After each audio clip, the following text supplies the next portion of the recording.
حجر اسود ہے، اس کے بارے میں میرے نبی نے فرمایا کہ حجر اسود وہ پتھر ہے جو اسے چومے گا، جو اس کا استعلام کرے گا، یہ اس کے گناہوں کو کھینچ لے گا۔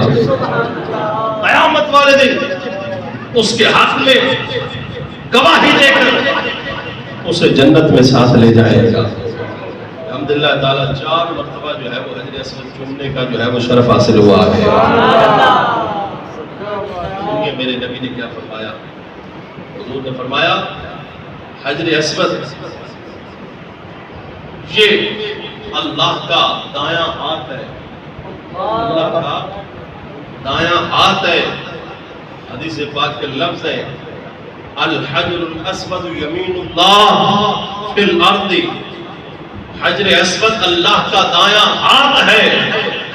اور فرمایا جس طرح بادشاہوں کے پاس جایا جاتا ہے، بادشاہ اپنے پاس آنے والوں کو اپنی محبت اور شفقت دیتے ہیں اور اپنا ہاتھ بڑھاتے ہیں، چومنے کے لیے دیتے ہیں، تو فرمایا کہ جو مصیبتیں مشقتیں برداشت کر کے حرم مکہ میں آتے ہیں، حجر اسود اللہ کا دایاں ہاتھ ہے، جس نے چوما گویا کہ اس نے رب کے ہاتھ کو چوما ہے۔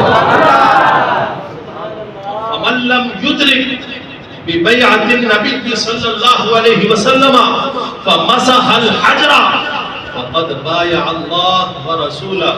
فرمایا جس نے حجر اسود کو چھوا، حجر اسود کو ہاتھ لگایا، فرمایا جو شخص آج بھی چاہتا ہو کہ رسول اللہ کے ہاتھ میں بیعت کرے، اللہ کے ہاتھ میں بیعت کرے، فرمایا وہ حجر اسود کو چھو لے، حجر اسود کو ہاتھوں سے مس کر لے، ایسے ہی ہے کہ جیسے اللہ اور اس کے رسول کے ہاتھ پہ بیعت کرنا ہے۔